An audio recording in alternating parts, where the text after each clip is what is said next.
Hello दोस्तों, स्वागत है मेरे यूट्यूब चैनल ITI ऑनलाइन में। दोस्तों, जैसा कि आप सब लोग जानते हैं, इस समय भेल का एग्ज़ाम आपको 8 अक्टूबर को होने वाला है। लेकिन इसमें एक नई नोटिस आई है। आइए जान लेते हैं इस नई नोटिस में आपको क्या चीज़ें दी गई हैं। चलिए एक एक सबसे पहले मैं एडेंडम बता दूं। 1/2025 है, जिसका रेफरेंस ID आप देख सकते हैं। एडवर्टाइजमेंट 4/2025 को हुआ था। इसमें क्या दिक्कत आ गई, जो बेस्ट अप्रेंटिसशिप या रनर अप हैं उसमें क्या कहा गया था कि उनको प्रीफ्रेंस दिया जाएगा, उनको एग्ज़ाम नहीं देना होगा। लेकिन अभी इसमें क्या दिक्कत आ गई है, एक एक चीज़ को डिस्कस कर लेते। देखिए यहाँ पे इन्होंने बताया है, the recruitment notification provided the candidate who have been declared as best apprenticeship runner up apprenticeship in all India skill competition conducted by the Directorate General of Employment Training DGET and the Government of India would be exempted from appearing in computer based test। इस line में इन्होंने बताया कि जैसे कि भेल ने कहा था कि उन लोगों को एग्जाम्प्टेड माने कि एग्ज़ाम नहीं देने की ज़रूरत है, जिन्होंने भी ऑल इंडिया स्किल टेस्ट जो एक कंपटीशन कराता है, जिसके तहत जो अप्रेंटिसशिप होते हैं उन छात्रों को जो फर्स्ट पोजीशन और जो सेकंड पोजीशन आती है उनको यहाँ पे एग्ज़ाम नहीं देना था। लेकिन क्या हुआ दोस्तों, second point, on closure application window it has been observed that sustainably high number of candidate have applied under the category. This number is much higher than the probable actual awardees of said competitions. यानी कि इसमें बताया कि काफ़ी ज़्यादा लोगों ने आवेदन कर दिया। अब ये आवेदन क्या सही लोगों ने किया, आइए समझते हैं थर्ड पॉइंट पे भेल क्या बोल रहे हैं। इसमें उन्होंने बताया है, it appear that several candidate mistakenly, यानी कि गलती से उन्होंने अप्लाई कर दिया है इस कैटेगरी में। कौन सी कैटेगरी में दोस्तों, ये है हमारा बेस्ट अप्रेंटिसशिप या रनर अप में। Probably relying on apprenticeship competition certificate on local employer issued certificate which are not equivalent to DGET and national level awards. यानी कि ये जो अप्रेंटिसशिप का सर्टिफिकेट है, ऐसा नहीं है ये फर्जी है या फिर फेक बना है। ये आपका भी सही है, जिन्होंने रेलवे से किया, ऑर्डिनेंस से किया, या फिर अपने HAL भेल गेल से कहीं से भी किया है।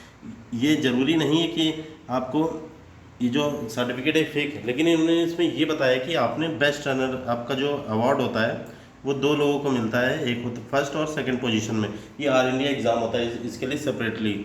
वो एग्ज़ाम नहीं दिया है जिन्होंने, उसमें उनके फर्स्ट या सेकंड पोजीशन नहीं आई है, उनके लिए इन्होंने बताया है कि वो यहाँ पे उन्होंने आवेदन कर दिया, जो कि बिल्कुल गलत है, उनको प्रेफरेंस नहीं दिया जाएगा। अब इसमें क्या होगा दोस्तों, क्या वो एग्ज़ाम नहीं दे पाएंगे, तो आइए जान लेते हैं। तो इसमें इन्होंने ये बताया, now it has been difficult to differentiate between actual awardees and other, यानी कि बाकी जो कैंडिडेट हैं। तो इसमें इन्होंने क्या डिसीजन लिया है, all candidate have applied under the best apprenticeship runner up apprenticeship category will be issued admit card and shall required to appear in CBT along with other applicant. No candidate is exempted from CBT। यानी कि अभी क्या इन्होंने decision लिया है कि सभी को एग्ज़ाम देना होगा, चाहे वो बेस्ट रनर अप हैं या अप्रेंटिसशिप, जिन्होंने बेस्ट अप्रेंटिसशिप वाले कैंडिडेट हैं। यानी कि फर्स्ट और सेकंड पोजीशन जिनको पहले बोला गया था एग्ज़ाम नहीं देना, उनको भी अब एग्ज़ाम देना होगा।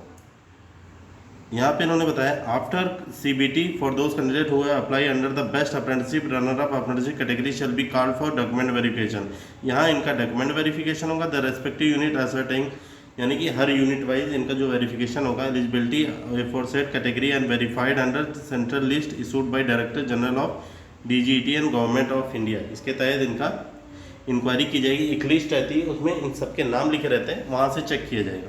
Those candidate who actually possess the DGET government of India will continue exempted from the CBT marks. यानी कि इसके बाद उन्होंने अगर पाया जाता है कि उनको बेस्ट अप्रेंटिसशिप की अवार्ड की लिस्ट में उनका नाम है, तो उनको यहाँ पे एग्ज़ाम का मार्क्स यहाँ पे काउंट नहीं होगा। एग्ज़ाम तो देना पड़ेगा, लेकिन यहाँ नंबर आपके जब काउंट नहीं होंगे, अगर आप सही में उस लिस्ट में आते हैं। They shall be called for skill test, फिर इनका स्किल टेस्ट होगा, subject to eligibility of condition and preference will be given to those of recruitment notification के तहत यहाँ पे प्रेफरेंस दिया जाएगा। At the time of document verification candidate who do not possess valid certificate consideration of best apprenticeship runner apprenticeship will be treated at par other applicant and short listing carried out based on their merit in computer based test. और बाकी candidate जिन्होंने apply किया था उसके, लेकिन उनके पास best apprenticeship और runner up नहीं था अप्रेंटिसशिप का, तो उनको नॉर्मल कैंडिडेट के जैसे ही ट्रीट किया जाएगा, यानी कि उन सबके एग्ज़ाम के मार्क्स को मेरिट के आधार पे ही बनाया जाएगा।